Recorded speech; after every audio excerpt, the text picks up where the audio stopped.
I've always been a nerd when it came to miles and points. Like in the 90s, my dad was a consultant, and I basically helped manage his travel and his points. And I was 12 when I first realized, I was like, we have all these frequent flyer miles. And he's like, well, if you can figure out how to use them, we'll go on vacation. And he's like, let's go to Orlando or somewhere basic. And sassy old 12-year-old me was like, I had just read the book The Firm by John Grisham, and they went to the Cayman Islands. And I would just remember, this sounds amazing. So I called up US Airways and talked to Peggy and became her best friend. And somehow our family of 6 went on a free trip to the Cayman Islands. And so that's when that was in the 90s. And then fast forward to 2007, I get a job at Morgan Stanley. My job was actually to recruit computer scientists and engineers, and my main job was to convince MIT grads and Cornell grads to not work at Google and instead work in finance, which, as you guys can imagine, are there many technologists here, like real nerds? No. Okay, good. In any case, my job was to convince computer scientists to not work at Google. And so they gave me a corporate Amex, and I was spending like crazy putting on the career fairs and then taking people out to dinners. And so, I was 27 years old, but spending over $1 million a year on a corporate Amex that Morgan Stanley paid directly. And as long as you paid, I think it was $49, you could get all the points. Most of my coworkers didn't even know that. And then everyone hated the expense system at that time. You actually had to fax in receipts, and it was a whole process. So they didn't understand that I was like banking tons of points, and I made it out to be like, guys, I'll take one for the team. I'll do the expenses. And everyone was like, thank you so much. And so I really got into points, and I was traveling first class on weekends, and all my friends would always, like, my coworkers thought I was a trust fund baby. And it was all the points. And so finally, I shared my tips, and I would have a queue around my cubicle, and people would just, even my managing directors at Morgan Stanley were like, they would come up to me like, I just spent 1 million points on buying a grill, and I would like smack them. And then, so I really enjoyed like whipping people into shape. And I also almost became a teacher after college for Teach for America, if anyone's familiar with that. So I like teaching people, I love travel, and I just love beating the system. So that was my background. So as I look now, so I started the blog just like never in a million years. It was never about monetizing. I didn't even do Google AdSense. People were like, just put Google AdSense on your blog. You'll make $10 a month is better than nothing. And I remember being like, no, this is my passion and joy, and I'm not here to make money off of content. And everyone's like, you moron, like that's the point of the internet. And I remember someone saying, you really think Google wants to serve you search results just out of niceness? Like, no, they're making bank too. It's okay. You can help people and make money. Like, it's not like they're at odds. Absolutely. In any case, so I started blogging, and I had no idea what SEO was. But my friend gave me really good advice, and he was like, just do good content every day if you can, and if people like it. So I annoyed every friend I had. I posted my stuff to Facebook. I was on forums linking to my blog, and slowly but surely people started to like it. And every time I do see a Google employee, I try to give them hugs because, even to this day, last year we hit 4.5 million monthly uniques. In March, we just hit 10 million, and like almost 50% of that comes from Google. And so thank you, Google, for making me rich. You're welcome. So anyway, I don't know, so I started as a blog, and it really just took off. And I made the decision about 9 months in to quit my job. But I really got lucky because the credit card companies had approached me and were like, our product's better than we do. And it was at the same time coming out of the recession, and they wanted the millennial audience that I naturally had an ability to speak to. Yep. And also, I could market their products in a way they couldn't. Like, Chase can't take out a full-page New York Times ad and tell you that the best way to use the British Airways card is to fly American Airlines or LAN. There's a lot of... So as a blogger, an independent blogger who could break it down right away, like, it was very effective. Absolutely. So once I started making money doing that, it was like... It just took off, and now we just launched in the UK on Thursday. Very exciting. We can clap for that. Yay! So Nicky, you joined the Points Guy team much more recently, but I understand that you have been a long-time points guru. Tell me a little bit about your journey. So, like Brian, my beginnings was professional beginnings was something completely different. So I started out on a path being a lawyer, trained as a solicitor in the city, in this big corporate, scary American law firm. Then made a jump from there into a record label. So for 5 years, I was a lawyer for a record label, Virgin EMI, which was very different, but I was still a lawyer. Right. And alongside all of this stuff, I was also a photographer and got very lucky to shoot loads of big artists. But really what I loved taking pictures of was aeroplanes and me on aeroplanes. And aviation was my biggest passion always since I was a little kid.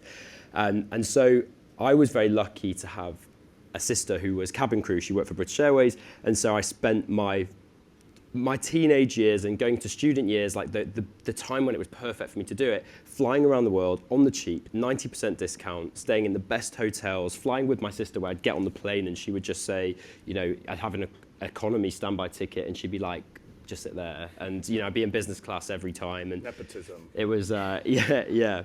And then she ruined my life by getting married and having children. And so actually, I was telling this story at the weekend, and she said that ruined her life too. She was in Nothing against having kids. We love kids. She was in the room. We have a whole family section. So I had to find another way because her husband and kids were then on her concessions, and I found miles and points as the way to be able to still travel nicely and get deals. And I guess I always just wanted to learn loopholes or just learn these programs. It was kind of the geeky side of me really appreciated that. And so that was maybe 10 years ago that I got into this game and realized there was a real benefit to be had even out of the UK, and started earning miles however way I could, and then started to tell people about it. So I was doing all this stuff and people were like, how are you doing it? And I'm naturally like a sharer and want to tell people about stuff. You follow him on Instagram and overshare sometimes. I don't know. Okay, yeah, maybe. Like when the stories are like dots on the top. Time to go to bed, Nicky. So I started to tell people about it, started sort of writing a blog and just sharing information and helping people that I knew, my friends, my family, to get into. He literally is copying my story. Yeah. And then Brian and I, who'd known each other for a number of years from social media, when the UK thing for TPG was happening, Brian and I talked about it maybe 3 years ago. I was in New York, and he said, I'd love to come to London. The UK is the second biggest readership of the Points Guy. So of the 10 million monthly uniques, about 300,000 per month were based in the UK. So we knew there was people here, but we weren't serving them any UK content. So my journey then suddenly was faced, my professional journey was faced with this whole new opportunity. And being a sort of photographer and lawyer was then very quickly transformed into joining the Points Guy last November to really follow my passion and bring all my different skills together in one new job. Amazing. Very cool. And so when was it that you realized that this was more than just a hobby and that you really wanted to focus full time on this? Yeah, well, the first time I realized this was the weirdest moment. So I started June of 2010, and I was at a cocktail party in New York in November, and I had just shared this deal that went somewhat viral. It's like this crazy deal where you could go to Las Vegas for like $12 in it. And I basically, it was from like the bowels of the internet. Like there are all these like kind of before Reddit, all these weird subgroups. And basically I was able to translate these complex deals and it went viral. And I remember being at a cocktail party and someone's eyes lit up and they were like, you're the Points Guy? Which it never happened. I mean, I was still a HR associate at Morgan Stanley, and I was blogging, and then I was like, this is a freaking brand. Like I didn't realize it was a brand. And my mom soon thereafter texted, TPG, when are you coming home for the weekend? I'm like, what? It's so weird. Like my mom is calling me an acronym of a blog I started, so I mean, I wish I could say I was super brave and just knew it was going to be successful, but I got really lucky with April of 2011, the power of press. So the New York Times had actually emailed me. It went into my spam, the Points Guy at Gmail spam box for 2 months. And for some reason, I was like bored and going through my spam. And I realized, oh my God, the New York Times, Seth Kugel had emailed me. And he's like, I hear you're the Points Guy, but for the Frugal Traveler, which was his column in the New York Times at the time, he goes, frugal budget travelers don't need points. Just get the cheapest ticket ever. That's what I'm going to advise all of my. And I was like, are you kidding me? Like, I was like, that's the dumbest thing. Budget travelers, of course, need points. And oh, by the way, you can buy cheap flights and do points. You can walk and chew. Like, I was like, but I was so annoyed because in the press, it was always like, points are useless. You can never use them. And that's what all the kind of old school travel. So anyway, I was in the New York Times on a day that there was this British Airways 100,000 point offer. It was April of 2011. At the time, I was making a couple thousand a month, and the New York Times, I mean, it's all about luck and timing, but the New York Times piece came out on the day this British Airways, and I was getting paid $150 per approval from Chase. So on a normal day, I'd have like maybe a couple people getting, so it was like, but like 1,000 people signed up for the card that day. So I made 150 grand in one day. Wow. Through the power of viral content. I was doing Facebook at the time, but people started sharing, and I remember people were emailing me, "Thank you, my family of 10 just got this card," and you could use it at the time for, it was 20 round trip flights to Miami. Wow. Or you go to Easter Island. BA's old program was unreal. You could stop unlimited amount of times. So, Wow. and I just remember this is a business because people are thanking me for making me $1,000. That's pretty cool, Yeah. So I was on paper making a good amount of money when I quit the job, although it sort of was a gold rush. There were all these bloggers. It became the wild, wild west of blogging, where everyone could become a credit card affiliate. And coming from finance, I knew that was not going to last. And you have to invest in compliance and making sure you're buttoned up. And you can tell people to cancel and open cards because that makes you money right then and there. But then, of course, lawyers at banks. So I think that's why I've been able to, the points guy, there's 100 other points blogs in the US, but like we've always had we work with our partners, we see long-term, the real gray area stuff we don't talk about. And that's good anyway, because everyone in the industry reads our site. So there are weird ways to earn miles and points that are borderline unethical that you can do, but that's not what the points guy is, and that's why we've been able to grow it. So, Absolutely. But yeah, so I got lucky. I was making money when I quit, but my mom still was like, "What? How are you going to pay for health benefits?" "I'm rich. I'll be able to pay for it." Allegedly. They still had to loan me $10,000 from when I quit because I still hadn't been paid. But luckily, the check came in the mail. Yes. Amazing. So do you actually engage with credit card companies and advise them on loyalty programs and point schemes or other propositions that they're launching? Yeah, I mean, in the US, we do. We're even doing it here in the UK. The UK needs a little bit of help because our goal here is to build up and get people engaged in points. And in the US, we launch every major credit card. The Chase Sapphire Reserve was a turning point in our business. I mean, we knew about that product for 4 months before we pitched them the business, and Chase made a bet to launch it with the points guy. So there were no ads, no commercials. We were the exclusive launch partner. And Chase announced the Sapphire Reserve. I get chills thinking about it. It's true, it's coming, and the points guy has the details. And it was our post, because we respected the embargo as it started to leak.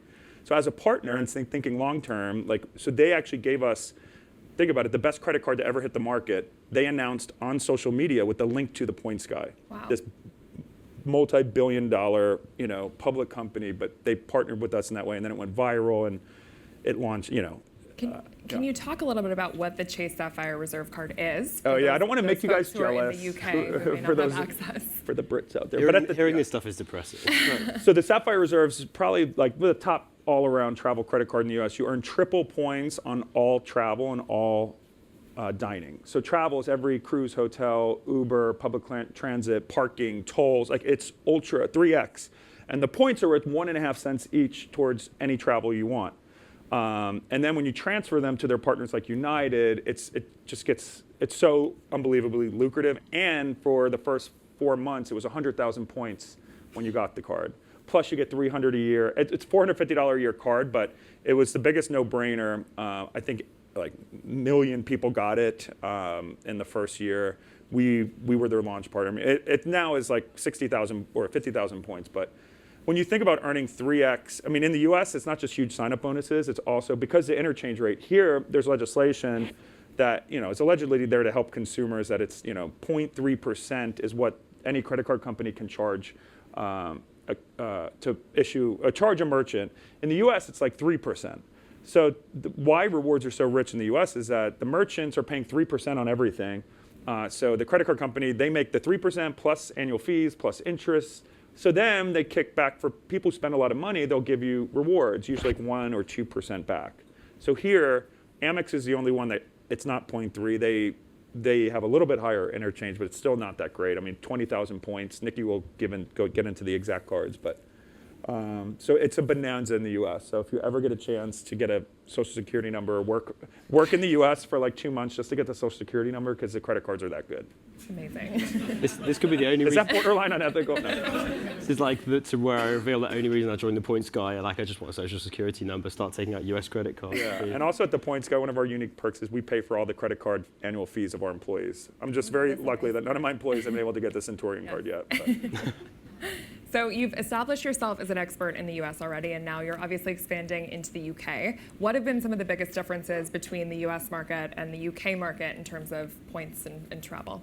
I'll let Nicky, you want to speak to it because you've spent time in the US as well. Yeah, I mean, the biggest thing is credit cards. Okay. So I think you can have a strategy in the US that is heavily credit card based, and it's pretty much all you need to do very well out of the miles and points game. I think you can earn such huge amounts and be able to have the really great experiences off the back of it. In the UK, you for sure have to work harder. Yep.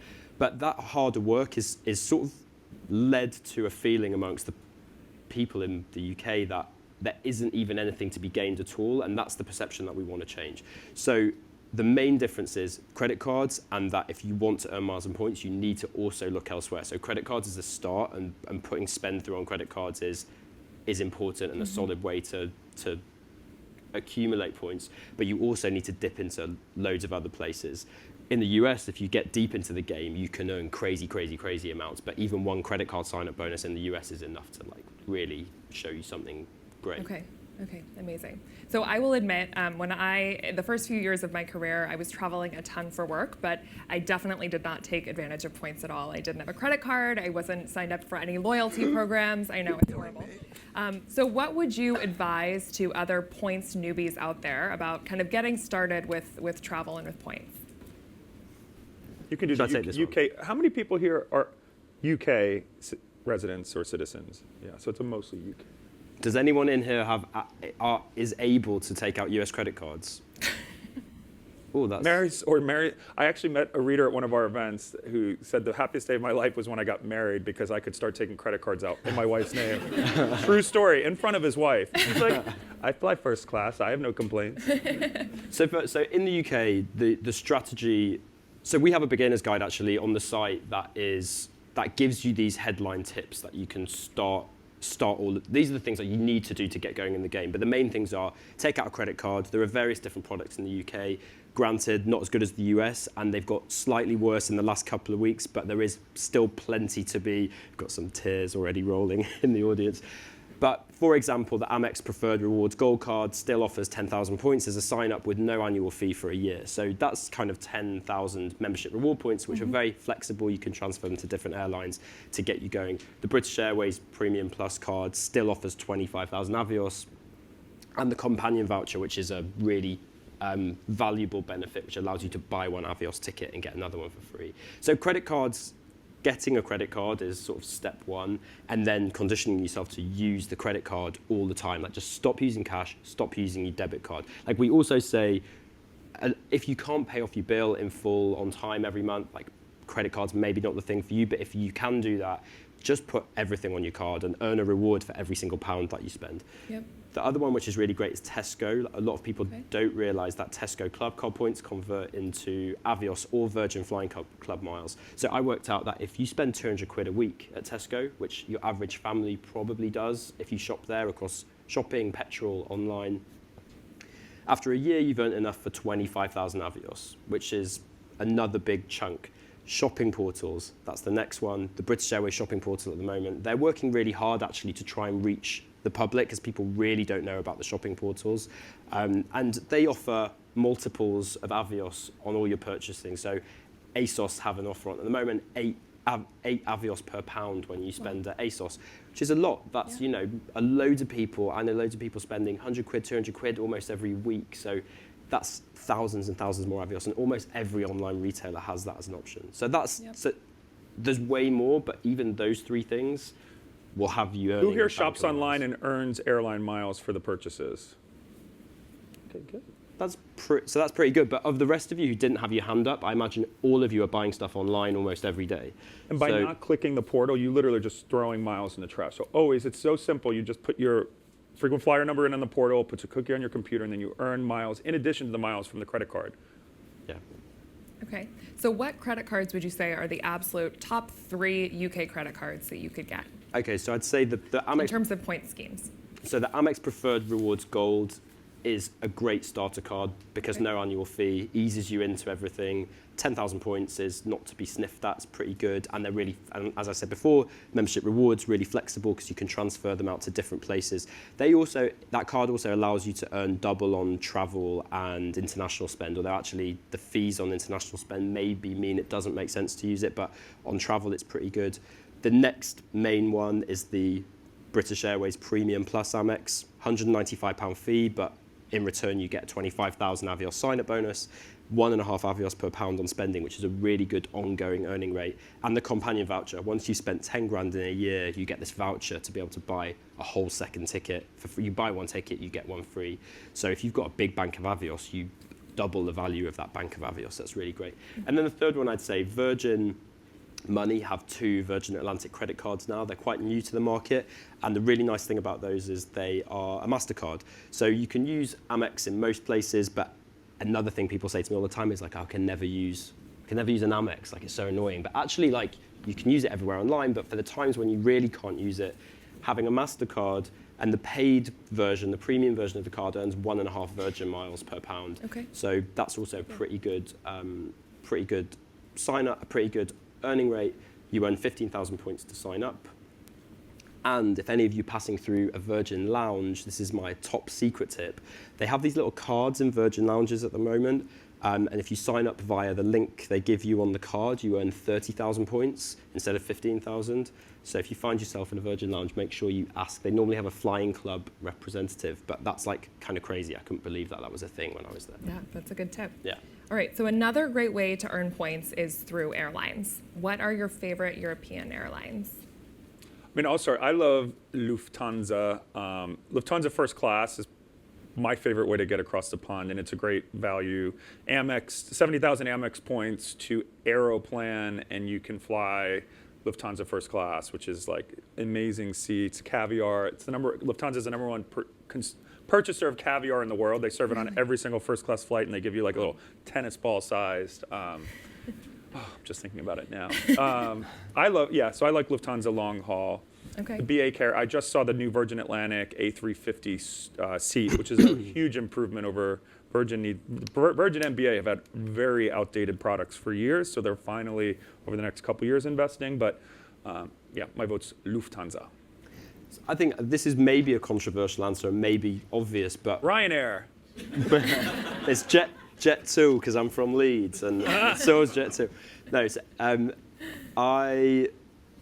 it's hard to knock British Airways in the UK. The options, the network is huge. Yep.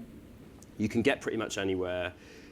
In terms of the Air Miles scheme, the Avios scheme, it's the easiest program to earn with and to spend with, and just the service they provide in terms of where you can get to is unrivaled out of the UK, especially in Europe, where you can pretty much fly anywhere in slight more style and comfort, especially if you manage to earn status.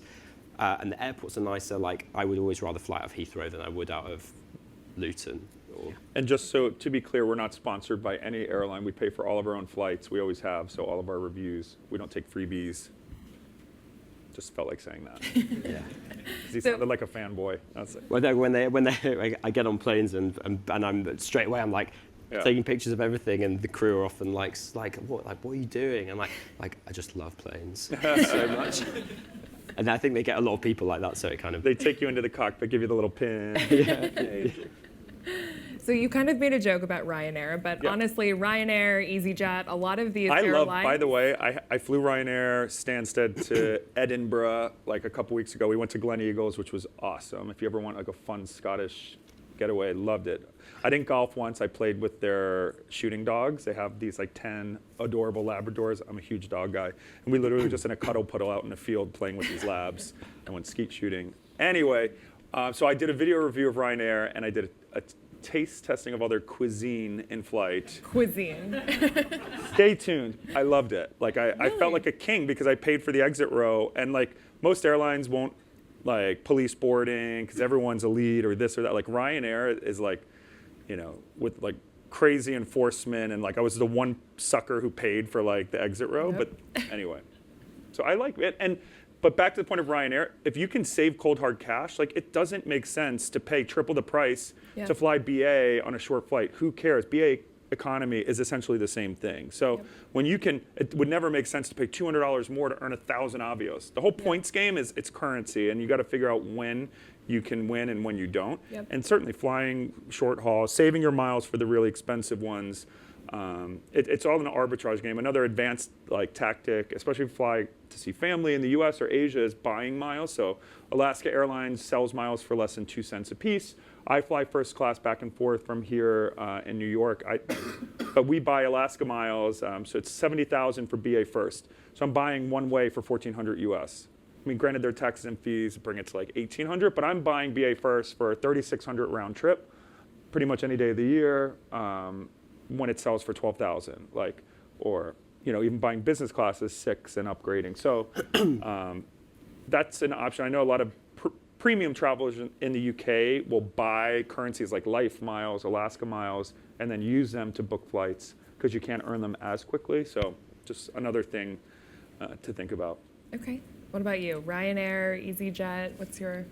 So I actually really do love Jet2. Like that was like only sort of a joke because I have fond memories of being like going to Leeds Bradford and watching the planes, but I prefer EasyJet. I actually think is great. Ryanair, for some reason, I just find the yellow in front of your face so offensive. I don't know if anybody else struggles with that. And like, there's no seat pocket. But I actually EasyJet is great. On the site, actually, we've just launched an ultimate guide to low-cost airlines. So EasyJet versus Wizz Air versus Jet2 versus Ryanair, and all the fees and the costs and the pitfalls and how to maximise on all those airlines. So on the site, we look after that stuff as well. And like Brian says, sometimes it just makes sense in cold, hard cash to be flying one way or another. On a 90-minute flight, who cares? But I will add, I love Norwegian Air. When it's good. It's 787s, free Wi-Fi, and they're premium, which is a premium economy, but it's like first class, what you find in the US with a recliner seat. It reclines pretty far. I get knocked. I mean, I flew it 3 weeks ago from New York to Amsterdam, and it was like totally fine. For what, if you don't have the miles, for what airlines charge last minute walk up, American Airlines will charge $2,500 coach because one way is priced so weirdly. Norwegian sells, I bought that ticket, my flight had been canceled, I ran to JFK, and it was 700 US last minute for this premium, but it's better than premium economy. I mean, it's a pretty stretched out seat, so I highly recommend Norwegian Air. Okay. Not sponsored. Just your advice. What about hotels? Any particular hotel chains that you are loyal to, or do you prefer aggregators like Hotels.com? I love Hotels.com. So in the U.S., there's this venture card that gives 10 points per dollar on Hotels.com, and each point is worth 1 cent minimum. So that's 10% back for every dollar spent. Plus, Hotels.com has a program where you earn 1 free night for every 10. That you don't need the credit card for. So anyone here can be getting that 1 night for every 10. So instead of booking hotels on Booking.com or use Hotels.com because they give you 10% back. So in the US, I get 20% back for every hotel by using Hotels.com. Marriott, I was a lifetime SBG Platinum. The Marriott program, a lot of people aren't happy with it. It's been a really bad integration tech-wise. It's still a pretty good program, especially for super premium properties. So when I can, I do Marriott, but I like staying at really unique hotels. I don't like being boxed in with one brand, especially. So Hotels.com is basically every hotel in the world. So I think that's a great program, especially in the, unless you're doing a ton of business travel. There's not that many Marriott properties in the UK. Like, I feel like the hotel game isn't as strong here, but I think Marriott's a decent, Hyatt's okay.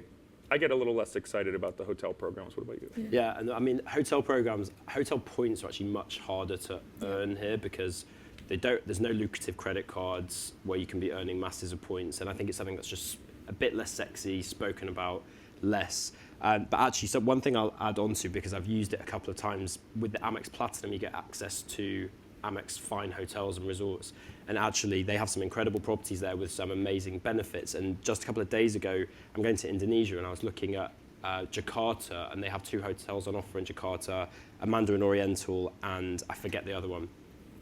But the prices, it wasn't expensive. They were, for what they were, maybe $260 a night at these 2 hotels, which were super luxury. The price on booking.com, hotels.com was about the same. It was maybe $10 less, but actually you got a $100 spa or food and beverage credit for the stay. So for a 2-night stay, that was a crazy benefit, plus upgrade, plus 12 p.m. check-in, plus 4 p.m. checkout, all these different things. And Glen Eagles is a fine hotel, and they give 2 free rounds of golf and free, it was like 400 pounds for booking through Amex was the perk, which It's a great deal. of course I didn't use, but. Yeah, so that's, so you using, golf. there are all sorts of like ways you can extract a little bit more value. I tend to use hotels.com. Yep. I often look for, actually on the BA shopping portal, they have Avios earning through those hotel programs. And actually one other thing that I really like, which people don't talk about, is BA Holidays, Okay. where you can book a flight and a hotel together, and they give you a sort of a discount across the whole product. Also allows you to just pay a deposit, and you pay £150, you pay close to the time, you get bonus Avios. Wow. And you see prices sometimes really, really crazy prices, especially for European breaks. I often look at, you tick just 5-star in May on a weekend, and it filters it all down, European destinations, and you see things like, you know, Budapest with flights on BA, with 2 nights in a 5-star hotel for £139 a person or something like that. So there's some really amazing things on there. Which of course we will write about and publish at thepointsguy.co.uk. By the way, whoever's, you know, we originally were going to do thepointsguy.com/UK, so we have all of our good SEO for, you know, these darn privacy laws. We had to start from scratch on Thursday, so whoever here works in the Google authority department and like the dark room with the algorithm, if you could just pop us up a couple notches, thank you. I hate to ask for favors, but. I don't think it works that way. No, I know. That was the joke. But if not, if it does, you know, never know. We're going to take some audience questions, so if anybody wants to line up at the microphone. Before we do that, we'll talk a little bit about travel life. So you seem like you are always on the road. You're hopping from one plane ride to the next. How do you maintain balance in your life? Well, that's a great question. I think the biggest thing, like with jet lag, is choosing the right flights. And you can choose horrible flights. So when coming from the US to London, I never take the 4 or 5 p.m. Your body, who can sleep from 4 in the afternoon till midnight and then be on a normal schedule? So I like traveling the 10 p.m. flight. It really makes a difference in terms of just getting used to it. Also choosing the right plane. If you have a choice of a clunky 30-year-old 777 or the new BA or Virgin 787. The 787, even in economy, it's better on your skin. It's better. It's a quieter plane. It's just a nicer experience. And those small things, but getting, you know, I actually have been using Dream Water, which is a melatonin little bottle. It's awesome. I try not to use too many, like, I don't use like Ambiens on planes. That's when people, like, you hear the news article of people peeing in the aisle, shouting obscenities. Usually that's people taking like hardcore sleeping pills that they're not used to. If you're going to, always try them on the ground first. Don't mix them with alcohol. But then getting to a gym and really just, you know, it's pushing yourself. Like in London, I actually stay near Barry's because I know the closer I am to the gym, the higher the odds are. So it's tough, but I mean, jet lag can truly like ruin your life. So especially the New York London's really, I would much prefer to be on a 12-hour flight than a 6-hour flight. Yeah, it's not quite long enough to get a good night's sleep.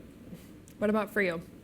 Actually, the working out thing is really big part of my strategy. I've kind of stopped drinking, not that I ever really drank much, but just drinking plenty. No, let's be honest. It's really easy, especially when you redeem for business and first, when it's like the drinks are flowing. I mean, there's something about having a wine buzz in the sky, but like there's a very fine line of like, it's dehydrating. I mean, there's nothing worse than waking up with that. Like there's no ounce of like hydration in your body. So yeah, trying to limit it, but. So yeah, lots of water, and then working out when I land, that always sorts me out. Big sweat, blast off the cobwebs, and sticking to local time. When I get home, just forcing yourself to stay awake and going to bed at a normal time is just like the most important thing, because that dangerous 2 p.m. sleep when you wake up at midnight and then can never sleep ever again that's death. That's horrible feeling. And I actually did cryotherapy my first time in London. So I have a new YouTube series that's launching a week from tomorrow, being the Points Guy. It's like all my travels around the world and cool destinations and jumping out of helicopters, but also like the tactical stuff, like how I pack, how to combat jet lag. And cryotherapy was amazing. And I also the other day did an IV drip. it's really expensive in London. It was like 200 pounds, but an anesthesiologist came to my hotel room and they put in all this amazing stuff, and it hydrates you. Like they can do a lot of witchcraft, and it was expensive, but if you ever like really need, a reset, and I wasn't even hungover. Everyone's like, yeah, right. Like Brian came in like skipping into the pop-up shop. Like more so than I am today. So can you imagine that? Yeah. Amazing. So I think we have an audience question. Hello, I'm Sarah, and my question to you would be, which area do you think will be prone to getting points in the future? I'm not sure if you've seen Black Mirror, where there's this episode where people can get points through human interactions and can get either negative or positive points. So I was wondering, what do you think would be the future point of rewarding systems? Any crazy ideas? The future of loyalty. I mean, in the U.S., loyalty points you can get for almost anything. But in terms of like higher like points, I don't know. Do you have an answer to that? I hope that if I'm talking about the UK, I'm hoping that the UK public become more aware of miles and points, and retailers and other merchants start to grow and expand programs. That would be great here in a way that they are already in the US. Just put more on offer. Actually, and there's things that I find out about that I didn't know that I hope roll out more. So for example, Waitrose, you can put in your Amex card or any of your credit cards into the Flying Club shopping portal, and when you spend in store at Waitrose, they just pay you Virgin miles. I don't really understand how that inspires loyalty. I guess it would make me spend at Waitrose more in store and pick that over anywhere else. But if they rolled out more of that kind of stuff, so hopefully that stuff works, UK retailers and merchants become aware of this stuff and realize it can drive loyalty, then so more of the same and bigger of the same would be, I'm not saying that's where I think it will go, but I hope it will. Using miles, it's just like coupons essentially. Retailers, merchants, to get people in a store. So like people in the UK don't really care that much about points, but we're already talking to people. Like once we get the audience built up, like we think we'll be able to encourage more people to take a little slice of your profit to give to people to get them engaged and get new consumers. I mean, amazing. And actually, just on that point, the BA shopping portal, I was having a conversation with the guy who's the product manager for that whole system, and he said we're in the middle of launching new stuff to try really hard to get into the minds of British people to shop through the portal more. So the people on the loyalty side and the companies are aware, and they are now starting to work harder to try and do more and be attractive. Great. Hi. I have a much more specific question than that. You sort of touched upon it very briefly earlier. When traveling with credit cards, there's typically, so for the Amex Gold card, there's a 3% transaction fee. I was wondering what you guys recommended in terms of, like, should you take out a second credit card for using abroad that has, like, no foreign transaction fee? And if so, which ones would you recommend? I'll tell you what I do, because I think this is working really well for me at the moment. So I have a Curve card, and Curve, I don't know how many of you are aware of it, but you can have all of your credit cards and debit cards sitting behind it, and you can sort of select which one. It's actually quite cool. You pick the card, when you pay with your Curve, it charges it to one of your credit cards, and you have 14 days to change which one. So it's called the go back in time function, and 7 days later you'll be like, actually, I'm not going to charge it to that card, I'm going to charge it to this card. Now, they just launched Amex functionality again on that, and it's such a shame because they give you a MasterCard, and it means you can spend your Amex anywhere and spend it abroad with no fees, because it charges you, as a purchase, you can even take out of a cash machine and you don't pay interest on it. There are some limits on the amount of cash you can take out abroad from an ATM and some limits on foreign transaction, but they have different pay levels. But what I have is the Curve card with the Virgin Atlantic MasterCard sitting behind it. So at the moment when I'm shopping abroad, I'm paying 0 FX and I'm earning 1.5 Virgin miles on everything, because ultimately Curve is charging it to my Virgin card. Hopefully they bring back the Amex functionality, so I'll be able to do the same thing but charge it to my Amex cards too. but still 1.5 Virgin, no fees is pretty good. It's really good. Really But You're agree that bypassing the fee, basically.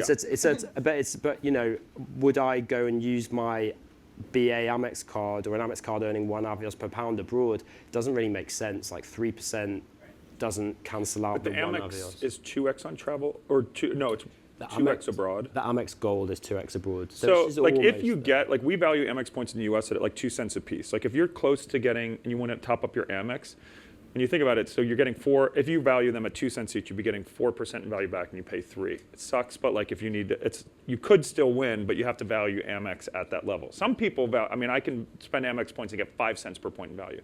I really want you to give the tip on, there's this little known feature of the BA Avios program that can get insane value. He got 20 cents per point in value from the secret redemption. Not secret, it's just unknown about, so I just want you to share it quickly, what it is.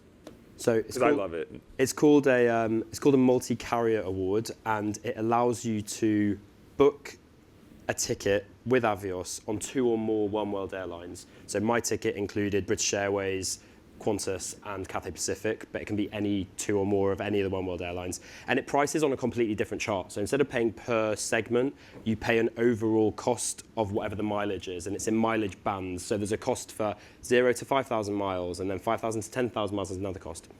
It's amazing because they work on a different multiple across classes. So now if any of you are into Avios, you'll know you pay double for premium economy, triple for business, quadruple for first. But multi-carrier awards still work on the old method of 1.5 for premium, times 2 for business, times 3 for first. So business redemptions can be really valuable. So you should check it out. I'm going to have a post going live on it pretty soon. How did you do that? Because BA.com is awful with different segments and different classes and things like that. So you need to block out about a week of your life, get a friendly agent on the phone, and no. So it takes, granted, those kind of tickets take a bit of planning. Both so I use BA.com to find the availability Segment by segment. So I knew this was here, and I'd write down, okay, this is it's on this flight number, this date, this class. I actually used the Qantas system to find the Qantas domestic flights because BA doesn't find those very well. And then I had all this big list, called up, I said, I'm booking a multi-carrier award. The agent knew what it was. Often, if they didn't, I would have just put the phone down, started again. And we went through the whole thing, priced everything up. I had to do it twice because I booked for me and my friend on our separate accounts. And it took a whole hour on the phone. So you have to be willing to put that time in. $20,000 in value for 1 hour. So yeah. And just to tease it, later this year we're coming out with our new TPG app that's going to track your points, track your credit cards, and then we just bought a company called Expert Flyer that actually pings the airlines for availability, upgrades, et cetera. So the grand future of the Points Guy, today we're a content shop.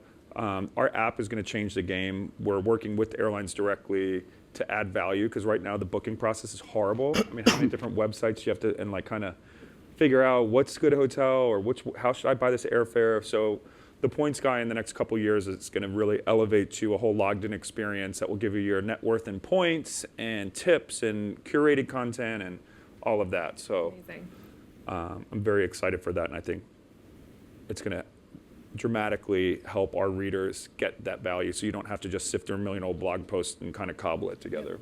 Awesome. Brittany?